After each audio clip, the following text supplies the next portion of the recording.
Hello বন্ধুরা, good morning. তোমরা সবাই কেমন আছো? আমার শরীরটা একটু খারাপ। কালকেও জ্বর ছিল, আজও জ্বর আছে। আমার মিষ্টিরও জ্বর হয়েছে। ওটাই হচ্ছে চিন্তার বিষয়। নিজেকে নিয়ে অত বেশি চিন্তা আমি করি না। ঠিক হয়ে যাবো, ওষুধ আছে, ওষুধ খেয়ে নেবো। সেই জন্য সকালে উঠে হাত পা প্রচণ্ড যন্ত্রণা হচ্ছিলো, কী করে কাজ করবো ভাবছিলাম। সেই জন্য ভাবলাম চা খাই, চাটা খেয়ে আগে ওষুধটা খাই। ওষুধটা তো মোটামুটি কন্ট্রোলে এসে যাবে জ্বর, তখন কাজ করে নিতে পারবো। আর একা সংসারে তো কাজ তো করতেই হবে, কেউ তো আর আমার কাজটা করে দিয়ে যাবে না, না।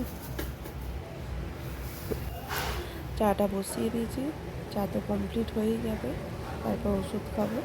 তার আগে বলি যে আমি আমার যে আলাদা হয়েছি, আমার যে রান্নাঘরটা কমপ্লিট হয়নি, এটা নিয়ে ভিডিও তোমাদেরকে আমি পরে দেবো।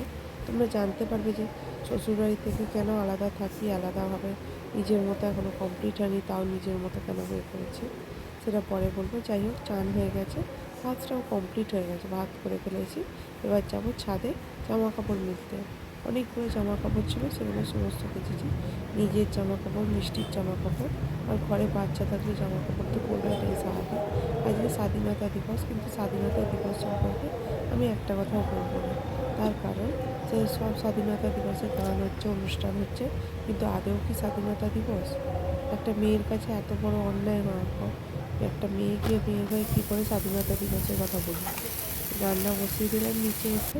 মিষ্টির বাদাম ছিল, বাদামটা ওই যে হামান দিস যেটা কিনেছে, ওটা মিষ্টির বাদাম থেতো করার জন্য কিনেছিলাম। তারপর দেখতে পাচ্ছ আবার জ্বর এসে গেছে, ওষুধের মেয়াদটা আমার কেটে গেছে। ওষুধটা জ্বরটা আসছে, শরীরটা খুব খারাপ করছিল। তারপর রান্না কমপ্লিট হয়ে গেছে, মিষ্টির জন্মদিন আসছে, সেজন্য আমরা বেরিয়ে পড়লাম মিষ্টির কিছু জামা কাপড় কেনা, কিছু কেনার জন্য। ভালো লাগলে লাইক, শেয়ার, সাবস্ক্রাইব অবশ্যই করবে।